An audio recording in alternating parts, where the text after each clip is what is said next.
வறுமை விதி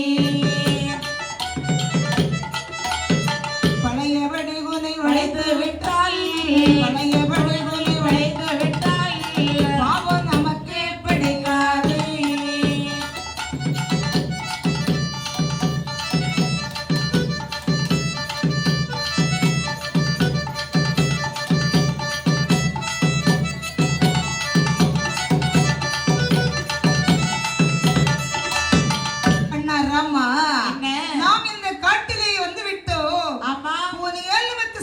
ஏற்பட்டு விட்டது என்று மயக்குவது சரியல்ல. நாம் எங்கிருந்தாலும் வரக்கூடிய விதி வந்தேதான் தீரும். ஆனால் முன் போலவே இந்த கூனை வளைத்து விட்டால் பாவம் நமக்கு பிடிக்கவே முடியாது என்று சொன்னவுடனே ராமன் கையில் இருந்த வில்லை எடுத்து அப்படி உண்டை போட்டு சரி இது கூனையும் வளைத்தார் குடத்தையும் அடைத்தார். இந்த கூனி யார் என்ன செய்கிறார் தெரியுமா? செய்கிறாள் அவளுடைய தொழிலுக்கு அப்படி சென்று விட்டாள். சரிதான். உடனே ராமன் லட்சுமணன் தம்பியுமாக சரி என்ன செய்கிற என்று பார்த்தால் இங்கே வருகின்றார்கள். அந்த சோலை தான் கிடந்து அந்த சோலை தான் கிடந்து அந்த சோலை தான் கிடந்து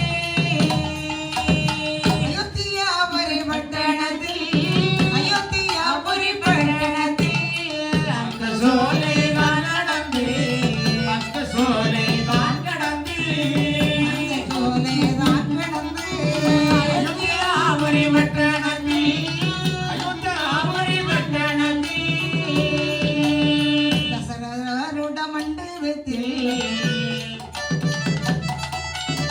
தானே இரவேற கொல்லவிருந்தார் இறங்குகின்ற வேளையிலே இறங்குகின்ற வேளையிலே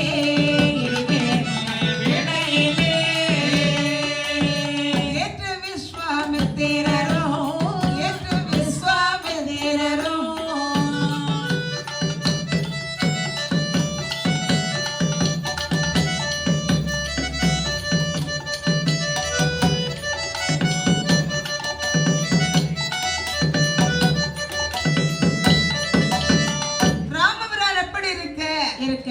காசிவருடைய மகன் விஸ்வாமித்திர முனிவர் சரிதான் தனக்கு ஏற்ற மலையிலே வேள்வி செய்ய வேண்டுமென்று பரமசிவனை நினைத்து அப்படியே தவம் இருக்கின்றார். சரி அப்படியே தவம் செய்த பொழுது சிவன் அப்படியே தோல்வி சொல்லுகின்றார். என்ன சொல்லுகின்றார்? நீ நினைத்தபடியே நடந்து கொள் என்று வரத்தை கொடுத்து விட்டு அப்படியே மறைந்தார். உடனே இந்த முனிவர் என்ன செய்கிறார் தெரியுமா? அந்த மலை தன் கடந்து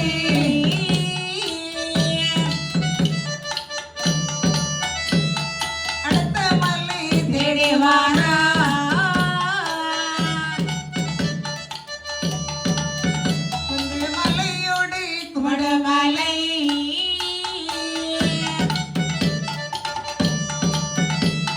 குடமாடி மலை கடந்து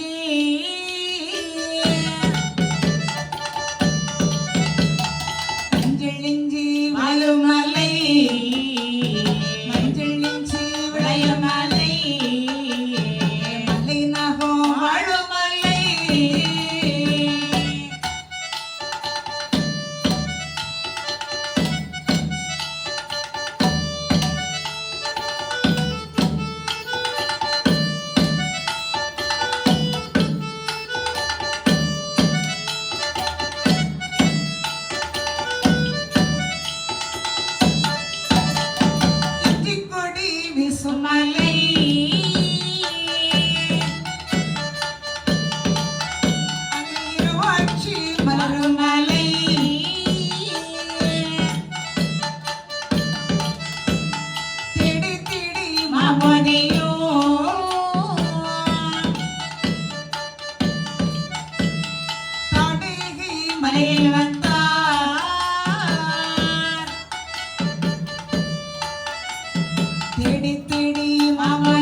பார்க்கின்றார். ஆமா, எந்த மலை நல்ல மலை? காடு, கரை, குன்று, குமடு, ஆறு, அடவி. சரி.